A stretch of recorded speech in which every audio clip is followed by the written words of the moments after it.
Hello friends, তোমরা সবাই কেমন আছো? আশা করি সবাই ভালো আছো বন্ধুরা। আমিও ভালো আছি।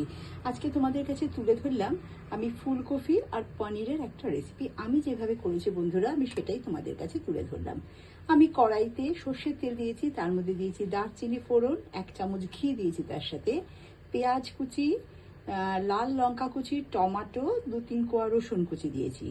দিয়ে ওটা ভালো করে কষে গেলে তার মধ্যে দিয়েছি ফুলকপিটা ভালো করে আমি ভেজে নিয়েছি, তবে খুব একটা লাল হবে না, একটু সাদা সাদা থাকবে। আর পনিরটা তো তার আগে হালকা করে ভেজে নিয়ে তুলে নিয়েছি। এই দেখো বন্ধুরা, পনিরটা খুব একটা বেশি ভাজিনি।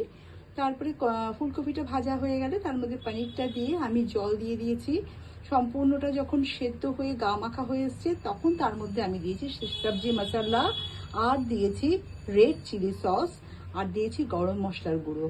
সব কিছু একসাথে কষিয়ে নিয়ে নাড়াচাড়া করে একদম গা মাখা যখন হয়েছে বন্ধুরা, এটা আমি নামিয়ে নিয়েছি। আর অবশ্যই দিয়েছি নুন আর সামান্য মিষ্টি। এটা তোমরা রাত্রিবেলা পরোটার সাথে, লুচি, রুটির সাথে খেয়ে দেখতে পারো, এমনকি ভাতের সাথে, ডালের সাথে তরকারি দিয়ে তরকারি হিসাবে এটা ব্যবহার করে খেতে পারো। এইভাবে বানিয়ে তোমরা খেয়ে দেখে আমাকে জানিও বন্ধুরা, সবজিটা তোমাদের কেমন লাগলো। তোমরা সবাই ভালো থেকো, সুস্থ থেকো।